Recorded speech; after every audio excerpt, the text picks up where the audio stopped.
Halo semuanya, perkenalkan nama saya Citra Hidayani. Dan di kesempatan kali ini saya akan menjelaskan tentang apa itu teks prosedur.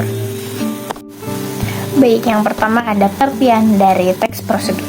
Teks prosedur adalah suatu teks yang berisi langkah-langkah aktivitas atau kegiatan untuk menyelesaikan suatu pekerjaan.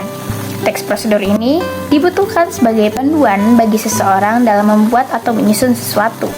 Tujuan teks prosedur adalah memberikan petunjuk bagi pembacanya tentang langkah-langkah secara urut dalam melakukan aktivitas atau menyelesaikan sesuatu. Selanjutnya ada struktur teks prosedur. Dalam penyusunannya, struktur teks prosedur terdiri dari 4 bagian. Yang pertama itu ada tujuan, yang kedua material, yang ketiga langkah-langkah, dan yang keempat adalah penegasan ulang atau kesimpulan.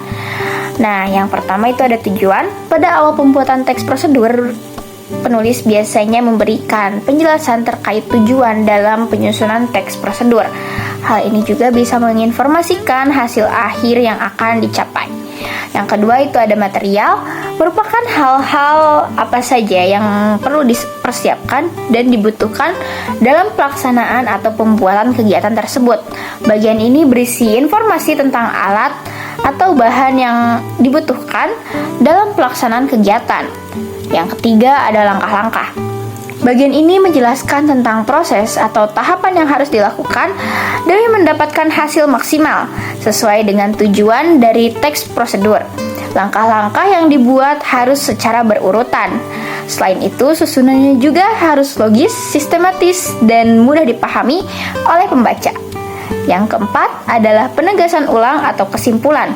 Bagian terakhir ini menjelaskan tentang simpulan dari suatu teks prosedur yang telah dilakukan oleh penulis. Bagian ini bersifat opsional, yakni boleh ada ataupun tidak dalam teks prosedur. Selanjutnya ada ciri-ciri teks prosedur. Yang pertama menggunakan kalimat perintah. Yang kedua terdapat panduan yang harus dilakukan. Yang ketiga menggunakan kata kerja aktif. Yang keempat menggunakan konjungsi atau bisa disebut kata hubung. Yang kelima terdapat aturan dalam hal bahan atau kegiatan. Yang keenam menggunakan kata keterangan untuk menyatakan rincian waktu, tempat, dan cara. Dan yang terakhir terdapat isi kegiatan yang dilakukan secara urut. Selanjutnya ada jenis-jenis teks prosedur. Yang pertama, teks prosedur sederhana. Hanya berisi 2 atau 3 langkah saja. Contohnya, prosedur untuk mengoperasikan setrika. Yang kedua, teks prosedur kompleks. Teks prosedur kompleks terdiri atas banyak langkah dan jenjang untuk tiap tahapannya. Contoh, teks prosedur kompleks adalah cara pembayaran tilang oleh polisi. Yang ketiga, ada teks prosedur protokol. Teks prosedur protokol merupakan teks yang langkah-langkahnya bisa dibolak-balik, tapi tujuannya tetap bisa tercapai. Contohnya, cara memasak mie instan. Selanjutnya ada kaidah kebahasaan teks prosedur. Yang pertama itu ada kalimat. Nah, di dalam teks prosedur, kalimat-kalimat ini dibagi menjadi 3 bagian.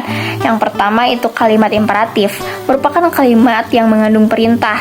Kalimat imperatif ditandai dengan adanya hal yang harus dikerjakan merujuk pada perintah dalam kalimat.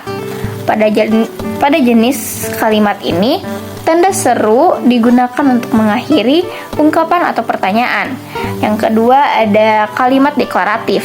Kalimat ini dikenal sebagai kalimat yang sifatnya lebih memberikan informasi dan sering juga disebut sebagai kalimat pertanyaan. Pada kalimat ini, tanda titik digunakan untuk mengakhiri kalimat tersebut. Yang ketiga ada kalimat interrogatif. Kalimat ini digunakan untuk mencari informasi dengan memberikan pertanyaan. Oleh karena itu, di akhir kalimat interrogatif diberikan tanda tanya. Yang kedua ada konjungsi. Konjungsi juga sering kita sebut sebagai kata penghubung. Dalam teks prosedur, konjungsi yang kita bahas terdiri dari 2 macam. Yang pertama, konjungsi persyaratan. Konjungsi persyaratan adalah kata penghubung yang menyatakan syarat. Contohnya seperti jika, bila, andai, kalau, atau bisa juga menggunakan asalkan. Yang kedua itu konjungsi temporal. Jenis konjungsi temporal ini sifatnya merupakan kata penghubung yang menandai urutan waktu. Contohnya seperti seperti lalu, kemudian, selanjutnya, atau setelahnya. Yang ketiga ada numeralia. Dalam teks prosedur merupakan pilihan yang bisa digunakan selain menggunakan konjungsi. Numeralia merupakan kata bilangan yang digunakan mengurutkan langkah-langkah dalam teks prosedur. Misalkan pertama, kedua, ketiga, dan seterusnya. Selanjutnya yang keempat ada promina. Promina atau kata ganti digunakan untuk menggantikan orang atau benda berdasarkan fungsinya yang menggantikan orang atau benda. Promina dibagi menjadi dua macam, yaitu yang pertama promina penunjuk. Kata ganti untuk benda, contohnya ini, itu, tersebut. Yang kedua ada promina persona, kata ganti untuk menggantikan orang. Pada promina persona, bagi kata ganti untuk orang tunggal, contohnya Anda, saya, kamu. Sedangkan untuk orang jamak, contohnya kita dan kalian. Kaidah kebahasaan yang terakhir dalam teks prosedur adalah verba atau bisa disebut juga kata kerja. Verba dalam teks prosedur terbagi menjadi dua macam. Yang pertama itu ada verba material. Kata kerja berimbuhan yang mengacu pada sebuah tindakan atau perbuatan yang dilakukan secara fisik. Contohnya mengupas, mengiris, memaku, memotong, dan lain sebagainya. Yang kedua itu ada verba tingkah laku. Kata kerja yang ditunjukkan lewat ungkapan. Verba ini juga dipahami sebagai kata kerja yang tidak tampak aktivitasnya.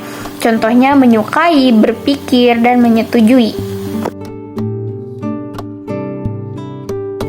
Sekian dari saya, mohon maaf jika terdapat kesalahan dalam pengucapan kata. Wabillahi taufiq wal hidayah. Wassalamualaikum warahmatullahi wabarakatuh.